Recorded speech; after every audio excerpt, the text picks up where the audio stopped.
ঢাকা ক্যাপিটালসকে বালতিতে চুবিয়ে ধুয়ে দিল দুলাভাই। নাসিরকে পিটানোর কারণেই জয়ের পরে ম্যাচ সেরার পুরস্কার পেলেন মঈন আলী। প্রিয় দর্শক, ঢাকা ক্যাপিটালসের বিপক্ষে সিলেট টাইটান্স আগে ব্যাটিং এসে পুরো 20 ওভার খেলে 6 উইকেট হারিয়ে করেছিল 180 রান, যেখানে অবিশ্বাস্য ব্যাটিং তাণ্ডব মঈন আলীর। যেখানে দলীয় 19তম ওভারে নাসির হুসাইনের করা 6 বলের 5টি বাউন্ডারি হাঁকান মঈন আলী, যেখানে 3টি ছক্কা ও 2টি চারের বাউন্ডারি ও একটি বলে ডাবল সিঙ্গেল নিয়েছিলেন মঈন আলী।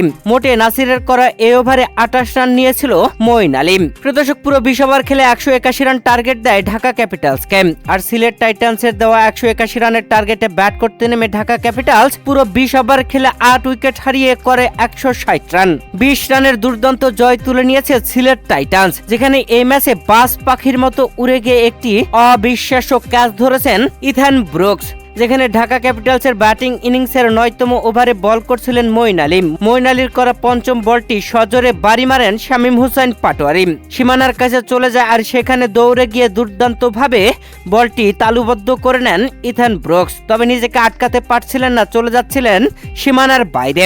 বলটি মাঠের দিকে ছুড়ে দিয়ে সীমানার বাইরে গিয়ে আবারও মাঠের ভিতরে লাফিয়ে বলটি ক্যাচ ধরে নেন ইথান ব্রুকস। সত্যি অবিশ্বাস্য ক্যাচ, এ যেন এবারের বিপিএল এর সেরা ক্যাচটাই ধরে ফেললেন ইথান ব্রুকস। প্রিয় দর্শক, ঢাকা ক্যাপিটালসকে দুর্দান্তভাবে 20 রানে পরাজিত করে ম্যাচ সেরার পুরস্কারটি পেয়েছেন সিলেট টাইটান্সের মঈন আলী। সিলেটি এই জামায় ব্যাট হাতে 8 বলে 3টি ছক্কা ও 2টি চারের বাউন্ডারিতে 28 রান করেছিলেন আর বল হাতে 4 ওভার বল করে 20 রান খরচে 2টি উইকেট তুলে নিয়েছিলেন।